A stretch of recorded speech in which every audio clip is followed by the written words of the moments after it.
If you have a bunch of players in your community that main wolf, do you say that your community has a lot of wolves in it, or do you say that your community has a lot of wolves in it? Wolf is a wolf, but wolf is also a name. See the problem here? Which do you think it is? So, while you're thinking about that, let me start talking to you a little bit about Wolf.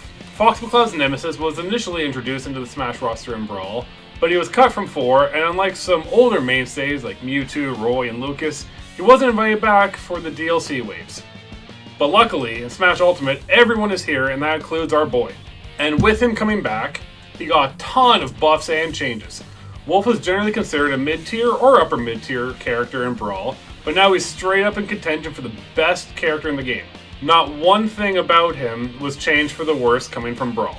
Naturally, he's been getting a lot of attention at the upper tiers of gameplay. You see Wolf a lot in top 16s and higher at a lot of majors, and that sort of performance tends to draw a lot of attention.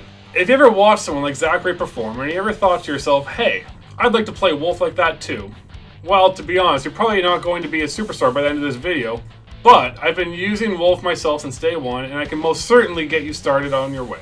Wolf has a lot of strengths all over the board. Amazing damage output, amazing combo game, amazing kill moves, yada yada yada. But I have to save the gushing for the strength section. Wolf's primary weakness, besides being too handsome for his own good, is in his recovery. Wolf only has 2 means of making it back to the stage. His side B called Wolf Flash and his up B, imaginatively called Fire Wolf. They aren't bad moves on their own, and Wolf has a fair amount of aerial speed to close the distance he needs to make it back, but his up B goes a particularly negligible distance, and unlike with Fox and Falco, Wolf can't act out of his side B. You can angle Wolf Flash slightly by pressing up or down before you launch, helping you with your recovery options or even attacks if you're ballsy, but it also can't snap to ledges. Combined, these weaknesses mean that if you're looking to use Wolf Flash to recover, it's going to be obvious what you're aiming for from a mile away.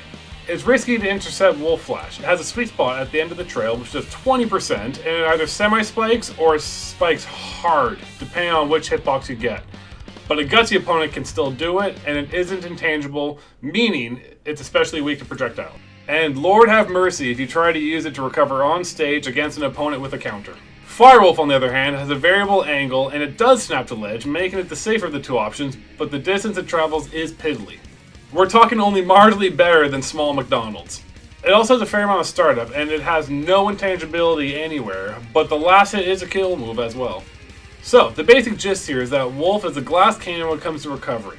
Neither of his recovery techniques have any invincibility whatsoever, which is unusual for recovery moves in this game, but because they both hit so hard, it's risky to try and intercept them.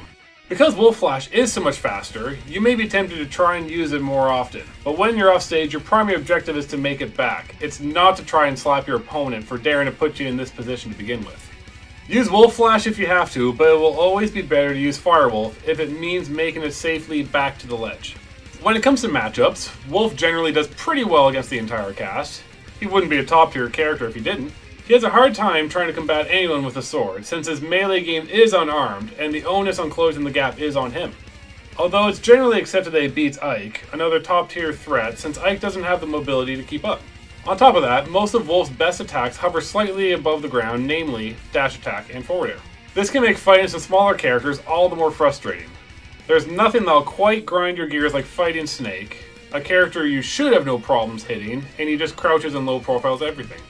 Wolf's back air is one of his best kill moves, but the hitbox slopes upward slightly, so you can imagine just how difficult it can be to land it against someone fast, or someone small, like that little Nat Pichu. So yeah, like I said, Wolf has a crazy amount of strengths all over the board. The only major weaknesses he has are his recovery and his struggle against sword-type Pokemon. It's not his weight, it's not his mobility, it's not his actual buttons, and he has a pretty disgusting laser, so he has some decent counter camping tools. It's honestly difficult to decide where to begin when it comes to talking about what makes Wolf so attractive. Besides his face, of course. It's all well and good that Wolf doesn't have a ton of weaknesses, at least not glaring character-defining ones that a good player can't work around. But if I had to pick any one thing that makes Wolf so much fun to play, it's his versatility. And, you know, it just so happens that being versatile involves having a lot of strong options in a lot of scenarios. It's not a coincidence. Lots of powerful characters have throw strings ranging anywhere from 2 hits to 5 if you're quick and imaginative. Does Wolf have that? You bet your ass he does. Down throw can combo straight into dash attack at lower percents for an easy mindless 23%. But a better combo starter is up throw. It could string into some aerials reliably, and if your opponent is at very low percents, a forward air could string into an up tilt to keep it going. Wolf isn't particularly heavy, but its damage output is pretty close to one. The only attack of his that do less than 10% are down tilt and up throw. Everything else does between 10 and 20. Remember, his throw game is really, really good, so that's a lot of high damage attacks that he's able to string together in a hurry. But damage isn't everything. Can he kill? Come on, of course he can. The only attacks of his that don't kill are laser, down tilt, jab, and forward air until much later percents. Basically, there is zero reason to ever use down tilt. Backer comes out quite slowly, at least compared to Foxes and Falcos, but he's got a hell of a can on those sides of his, and a sweet spot that can kill as early as 100% from center stage. Nair is a powerful get off me button at frame 7, just 3 frames slower than Fox is. It's a moderately decent kill move at some higher percents, and just like Fox's, a sour spot can lead into a handful of follow-ups, including kill moves. It's big, it's fast, and it's strong, so there aren't a lot of situations the attack can't be used in.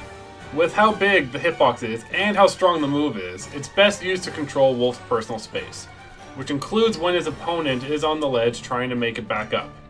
A wall of neutral airs is going to be a tough contest for anybody that doesn't have a sword, and even then, they'd be lucky to trade. This move is absolutely spammable, and if you're ever not sure what button you should press at any given time, giving them the big fat boot will generally be a good idea. Up smash is, in my opinion, the worst of his smash attacks, but that's not to say that's bad. That's like saying this bar of solid gold is slightly dirtier than these other 2 bars of solid gold. It's 1 frame faster than down smash. Its first hit is very wide and can scoop from a larger distance than you'd think, and it's a decent kill move. If it had any invulnerability, it'd probably be the best anti-air in the game. Don't be afraid to use it against opponents that are trying to short hop in your face, looking for an opening, but keep in mind that it has 47 frames of cooldown. There's a difference between bravery and stupidity. Forward smash is also pretty slow, first hitting at frame 20, but its first actionable frame is on frame 41. Now that sounds bad, but keep in mind most smash attacks in this game are either front heavy, meaning that if it's slow to start then it's quick to end, or vice versa. Forward smash being so evenly distributed means that it's tough to punish its cooldown, especially if it hits shield because you'll be stuck in shield stun. It's not a move you can spam, but it's safer than it looks, and you could follow up a whiff with forward tilt or something. Just, if you're going to follow up with something, remember to keep it mixed and fresh. No matter how good or safe something is, nothing will protect you if you get predictable. Down smash is an extremely DLC move that reaches far forward. It scoops downward, meaning that it can 2-frame an opponent trying to recover. It's quick as can be, the first hit landing on frame 14, and I've killed Fox at 58 after the hit at the ledge. It's a powerful move, and if Wolf were to get nerfed, I'd imagine this would be the second or third thing that'd get the bat. If down smash is so good, what move is in direct contention with it? Well, there is one move that immediately comes to mind, and it's difficult to say which one is the better move between them. Wolf's blaster can only be fired once at a time, and it has significantly shorter range than Fox's or Falco's. In exchange, it does significantly more damage at just a little under 10% per hit. The gun itself has a bayonet, which is badass, and can be used to intercept anyone directly in front of him for an additional 8% on hit, so it's not vulnerable at point blank. And the big one. It does just a tiny amount of knockback, more than Falco's, but not enough to knock a character off course. You might be wondering why that's such a big deal. The whole point of the game is to make your opponent go flying with a big burly hit, so why would you want less knockback? Well, think of it this way, why don't you often see Falcos use their own laser that often? Sure, he'll whip it out time to time for some safe, long-distance pressure, and he can fire it faster and more frequently than Wolf's, so you'd think it'd be the better move. Why do Wolves use their own blasters so frequently in comparison? All 3 space animals have different lasers, and they all accomplish different things. Foxes is just some free damage from a safe distance. Falcos can disrupt your movement, but can't really knock you off course, while Wolf's is all about space control. If you're hit by Wolf's laser, you'll be hit hard enough that it'll knock you off your feet, but not hard enough that you're immediately out of danger of getting hit by a second laser or some other kind of follow-up. Falcos will stop you in place, while Wolf will push you back, which makes it much stronger for stage control. It's big and it's slow, at least compared to other lasers, so there's a certain bubble around the laser that you can't be in while it's traveling, or you're liable to take a ton of damage. Remember, each laser hit does around 10%, and even if it's stale, that's still a ton of damage just off of one button being pressed a few times. Often, when a wolf fires his blaster, it's not about actually trying to hit your opponent, although it's a big bonus if he does. It's about dictating to your opponent where it is they are allowed to be. They can't stand directly in front of you because of the bayonet, nor can they stand directly perpendicular to you, since that means they're in the laser's flight path. The safest option they'll have to get around the lasers to go high, which is exactly where they don't want to be. Being beneath an opponent is almost universally the stronger position, and forcing your opponent to take the higher route will do as much damage to their patience as it will their positioning. Meaning, you'll be conditioning them to take either unsafe options or the same option over and over. It also happens to be the best position for Wolf to be in to do as much actual damage as possible, should he get the opening hit. And if you get a little comfortable so they try to counter-camp you, guess what? You have a reflector. Don't get me wrong, Wolf is far from a campy character. He wants to run right in and show his opponent his knife collection. And in-your-face brawlers like him have a naturally difficult time against campers and zoners. But it's not enough to have a reflector to shut that game plan down. Wolf has a highly effective tool to dislodge an opponent and force them to think of something else if they try. And that same tool would dissuade opposing brawler-type characters from trying to pressure him in his personal bubble. As it turns out, the perfect weapon to bring to a fight is a gun and a knife. Like I said, Wolf is a powerful character all around without a lot of weaknesses. Yeah, sure, his recovery is pretty linear, and it's easily his biggest flaw, but everyone said that about Cloud in Smash 4, and look at how terribly he performed. If you're looking for a brawler character, and you're okay with having a below average recovery, in exchange for lightning fast buttons, explosive damage output, and some anti-camping tools, like with his blaster and his reflector, Wolf is your guy. His biggest struggles are against sword users, but even then he's pretty solid against them. And like I said earlier, it's generally agreed that Wolf beats Ike, noted sword user and top tier threat. He has the buttons to beat other brawlers or rushdown characters, and he has the tools to force campers to abandon their plan. Wolf is a top tier character for a reason. For all these same reasons, Wolf doesn't have a weak stage, at least not on the current competitive list. Final Destination encourages players to engage, since there isn't anywhere for anybody to run, which suits Wolf just fine, being a brawler, and his blaster is even stronger here for the same reason. There's nowhere for your opponent to try and retreat to, except up, which is bad for them. That said though, his best stages are ones that have a few platforms because they can help extend his throw combos. You generally want to avoid Battlefield or Yoshi's Story because the top platform isn't going to help you, and it gives your opponent some space to breathe from your laser. If you think either of those stages will help your opponent at all, I'd suggest you just ban them.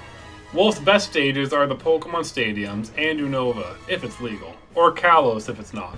Some low-hanging platforms to extend throw combos with, without giving your opponent some extra running room, and the position of the platforms can help alleviate some pains with your recovery.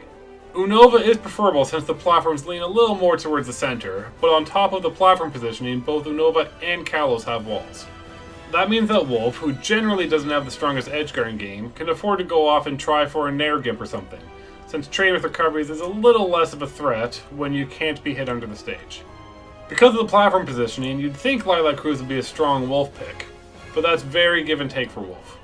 It gives you 3 platforms, all positioned at the perfect height for you to extend your combos, but sometimes you can recover straight to the ledge and the game decides that you shouldn't grab it. What I'm trying to say is, if you pick Lilac Cruz, you are very much gambling with the devil. What initially drew me to Wolf was the fact that he was a new character. I had mained Rob in Brawl and in Smash 4, and I thought, hey, why not give Wolf a try? What got me to stay with him was less that he was a top tier character, although that helps, don't get me wrong, and more because of his unique combination of strengths that work together to create a character that has no real onstage weaknesses. He's a slower, heavier fox with a bit more punch in his general kit. If you feel like you aren't the type of person to have more than one main, Wolf is a very solid solo main option. I'll bet you $5 that this whole video will be totally useless when 3.0 drops next month though. So, that's my thoughts on Wolf.